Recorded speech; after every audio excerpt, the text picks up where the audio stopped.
Hi guys, so in this video I'm going to do another demonstration of using pen and ink and watercolor, and in this tutorial I'm going to do one on birds. Pretty cool. Now in the previous ones I did it on flowers, and I'm going to be continuing the ones on flowers as well because there are tons of flowers that I'd love to be able to draw and paint for you guys. So I'm going to incorporate animals now, and I'm going to start with birds. Eventually I may expand that, and I'm also going to be applying it to the urban sketching series as well, but for now I'm just focusing on getting the principles out of the way, and then I'll start incorporating color and so on. Alright, so again, as I had mentioned before, I am more of a linear artist, so it's important to understand why I use some of the approaches that I do. Like I tend to work from really light, and I tend to not use as much wet methods, and that's because I like more control. So if you are of the type where you're more loose, definitely go with more for wet and wet. That means like you wet the paper basically, and then you go in with paint and it will run or spread. I mean, I like seeing the effects it creates, but the process is not that much fun for me. I like having a little bit more control. So feel it out and experiment with what you're more comfortable with. Again, also, you can begin your drawing with with pencil, then do with ink, and then watercolor, or you can do the watercolor and then do ink afterwards, or you can skip pencil altogether. It's up to you, and I think it's best to experiment with as many different approaches as possible, because that's the best way, I think, to find what you're most comfortable working with, or the style or approach that you most enjoy, right? Because you have to have fun in this thing. It shouldn't be a bore, or it shouldn't be a chore to you. You should really have fun with this. All right. Now, I had mentioned before the importance of having a really good medium-sized round brush, and I think it's very, very, very, very, very important. This is one of the brushes I have. It's really nice. It's actually, this is like a size 8. It may not be the best for getting certain details, but the thing is, if you have a good size, like a really good quality or decent quality round brush, even though it's at this size, you can still get details. And actually, I'll show you what I mean. Well, first of all, here's a cool way to make a point, a really sharp point. And if you have a decent brush, you should be able to do this. Right now I'm fraying out this brush. See that? Flaring it out, just like that. Now what I'm going to do is I'm going to dip this in water. See that? So now it's loaded with water. And what I'm going to do is, to make a point, to show you how you can make a point, I am going to do 3 things. I'm going to pull the brush, and as I pull it, I'm going to spin it. And the third thing is I'm going to pull it from the paper. So basically, it's almost like this. I'm going to be pulling it, spinning it, and lifting it off. Pulling it, spinning it, and lifting it off. And as a matter of fact, see, it's already making the point. So I'm pulling it, spinning it, and I lift it off. And look at that point. You see that? And this was full. I'm going to do it again just to show you. So I'm flaring it out. Look at that. And I dip it in water. I pull it, spin it, and lift it off. See? It's forming that point. And there you go. Look at that point. Just like that. It naturally forms a point for you. Alright, so that's a cool and quick and easy way to make a point, and also to, I guess to kind of like test your brush.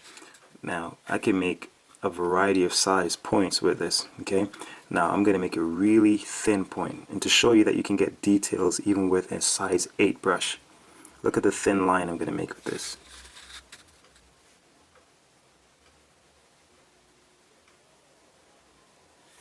You see that?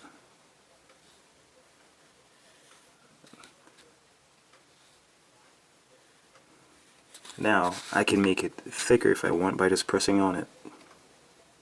See that? I can make a variety of lines with this brush. See, so that's a cool thing of having a brush like this.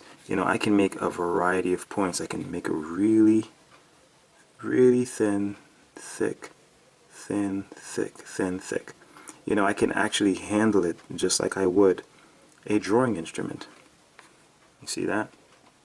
That's a really cool thing about having a brush like this. It's really versatile, and that's why I really love round brushes. You can make a flat mark like that, and with the same brush you can make a line like this. See?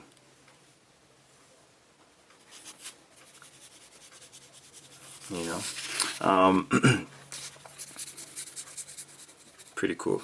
Now, I'm not sure what other things are useful to share with you guys for now. One of the things that you'll notice that I do a lot with my watercolor is that I tend to lay my values really light. So, let's see, I get some of that.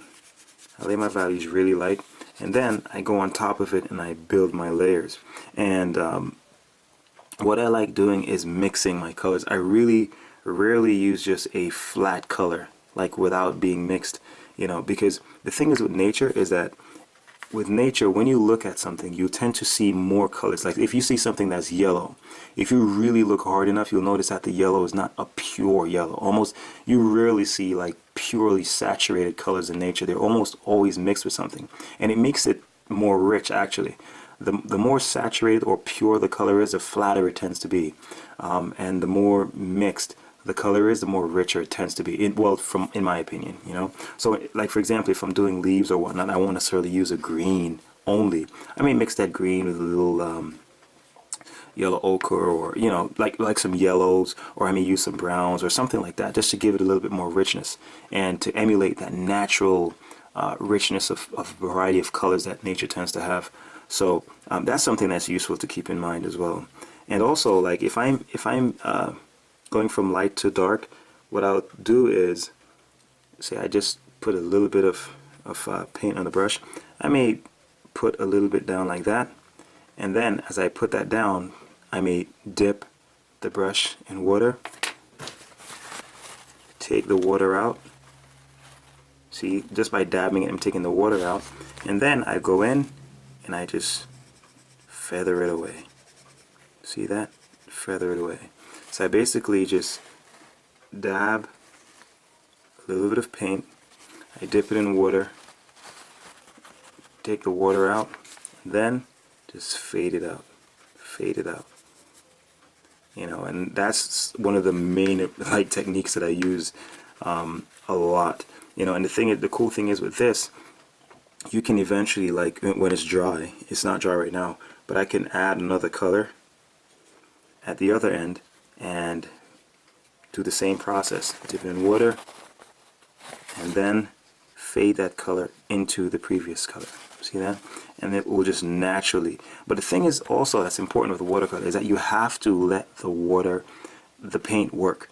You know, and the thing is, which is really cool, is like that whole element of surprise or unpredictability can work in your favor because it create effects that you just cannot predict, but it turns out cool. You know, so you have to give a little bit of trust to the pigment as well, and let it do its let it just work naturally. You know, it'll just create some beautiful colors for you. All right, so I'm going to try to do two birds, and what I normally do, if you notice, is that I try to work on a two subjects at once.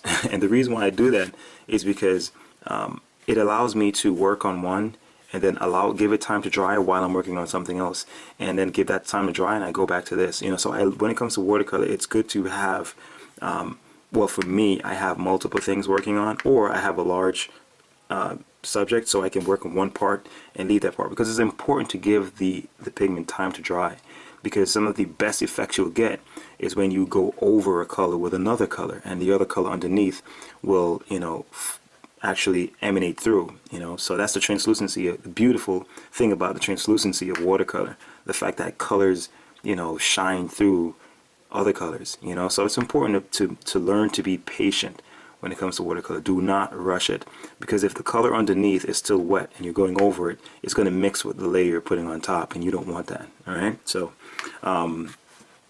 that's something that's useful to keep in mind. All right, so I'm going to do the drawing and then I'll ink it and then jump in with the watercolor.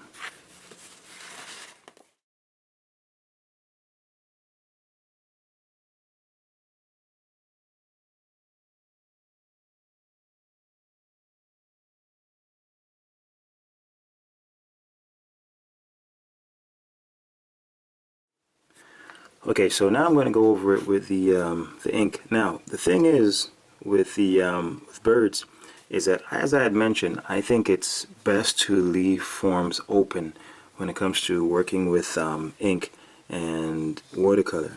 And that's primarily because I like the ink doing most of the work as far as defining the form and so on. And this is especially true when it comes to working with, when it comes to, like, you know, depicting birds.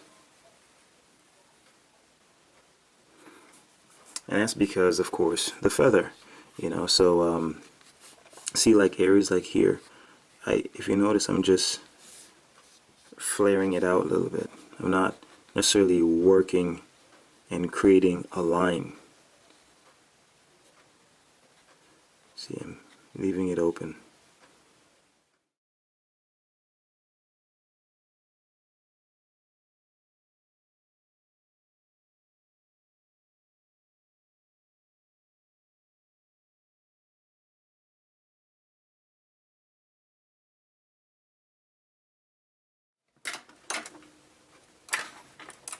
Alright, so there it is.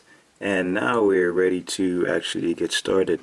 And of course, with the toucan, it has the really deep velvety type feathers here, so I'm not going to use black. Okay, I'm going to use like a really deep blue, but of course I'm going to start really light, and then you'll see how I create that.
And see, you have to be careful, because if I don't stop myself, I can end up overworking this, and because it's just so engrossing, you know, it's really fun. So now I'm just gonna go in and just start touching up some of the little areas, especially just to bring out that that feathery texture, and bolden some of the areas, especially that's like down here in shadow.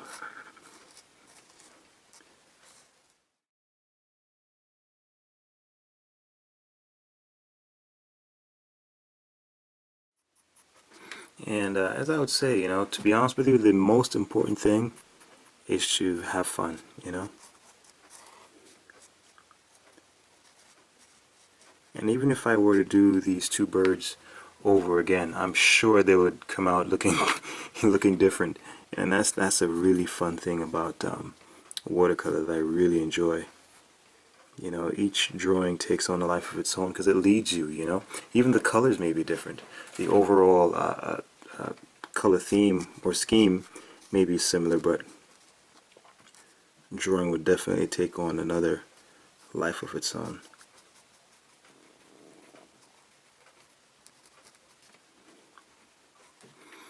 Yep, and that's pretty much it. You know, so hopefully you guys enjoyed this as much as I did, and got some useful tips from this that you can apply to your own drawings. You know, just go out there and have some fun with watercolor.